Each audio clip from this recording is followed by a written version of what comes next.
So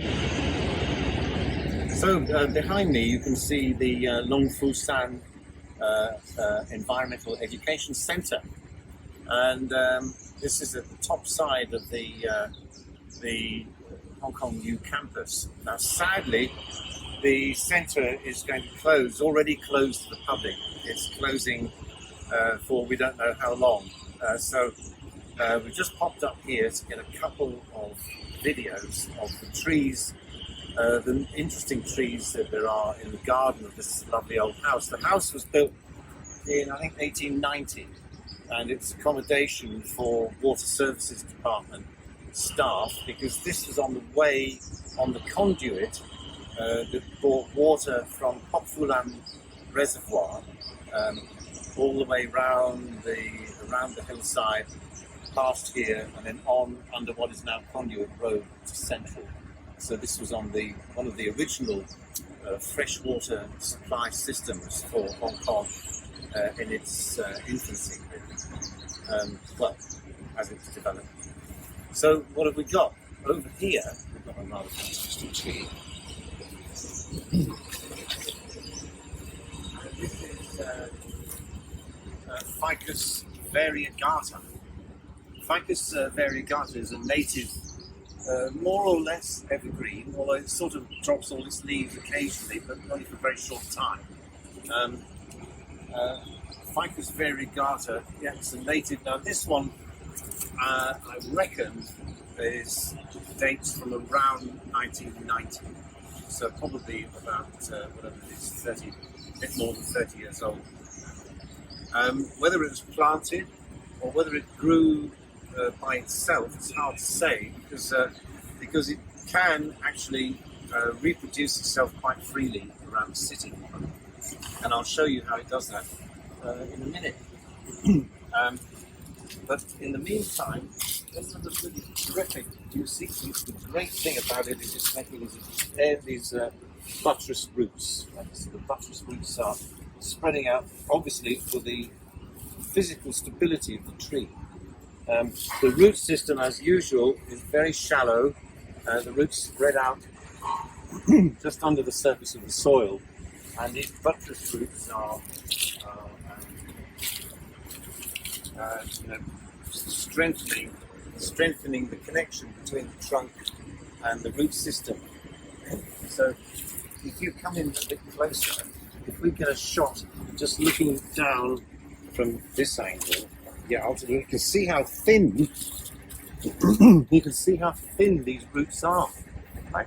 Actually, so they really are like buttresses on English cathedrals, and so they're very, very thin, and we can see here that the bark is really thin, and we can see the green showing through. Even as I rub it, we can see the green underneath. So that's the living bark underneath.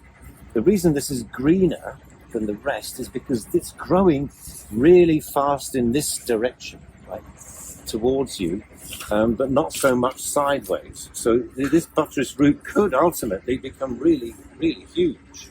This tree lasts a long time. And the other thing that's interesting about it is it's not very, it's not dense wood. You could saw into this very easily. And in fact, just to give you an indication of that, if you come a little bit closer, let me tap this. If you get that, this hollow noise, quite amazing.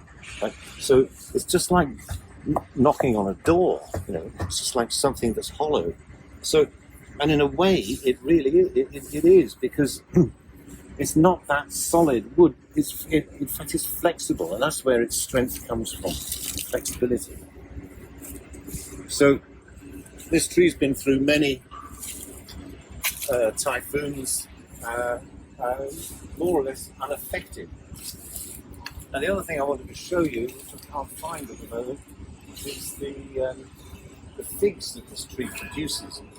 And we can see some. If we look right up onto that trunk there, you can see, and then maybe zoom in on those figs. And then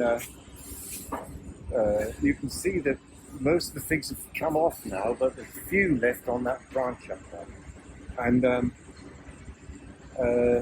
so you can see that the figs, strangely, the figs don't grow at the ends of the shoots.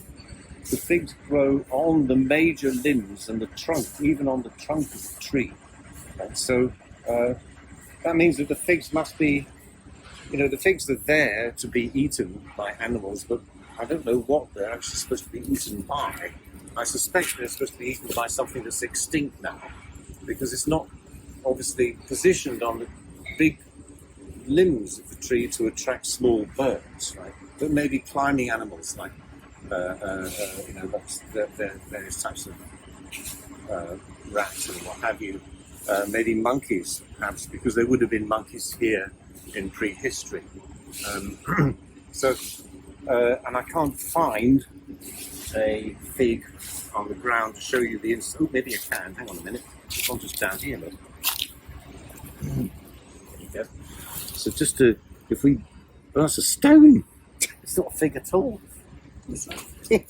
Oh, here we go. Yeah, thanks. So here's a fig that's fallen off the tree, and if we break it open, we can see all the tiny little seeds in there, right? And now that all that tasty outside of the fig, I'm not going to taste it because I don't know whether it's good for me or not, but it's good for something, and it'll eat it, and then of course the seeds will go through the digestive system and be spread around by animal agency. So anyway, that's Ficus variegata. Quite why it's called Ficus variegata, I also don't know, because it's not variegated. But anyway, that's it. It's another couple of trees in the middle of the garden of the Longfusan Environmental Education Centre, or former Longfusan Environmental Education Centre, are these. And these, helpfully, have got name tags on them, and they are Araucaria columnaris. Now, Araucaria, this is very similar, to all intents and purposes, as a landscape architect, very similar to the Araucaria heterophylla, Namia Cham, right, which is one of the bigger conifers. It's the nearest thing, really, that we have in Hong Kong to Christmas tree. It's not native. These two were planted here around 1990. In fact, when a friend of mine, Stephanie, used to live in this house, and so these were planted at that time. So that, again, that makes them 33 years old, something like that. And so if we just look up right up into the crowns of these two trees, you can see they've grown pretty big. I don't know the exact height of them, but they really are quite spectacular now, and can be seen from a long distance. It's really almost like it's like a signal right in the middle of the landscape. And look how close they are. I mean they're planted about a metre apart, and then the trunks are thickened up, and so that they're almost touching one another now. And we can see this really rough bark here. So Araucaria columnaris.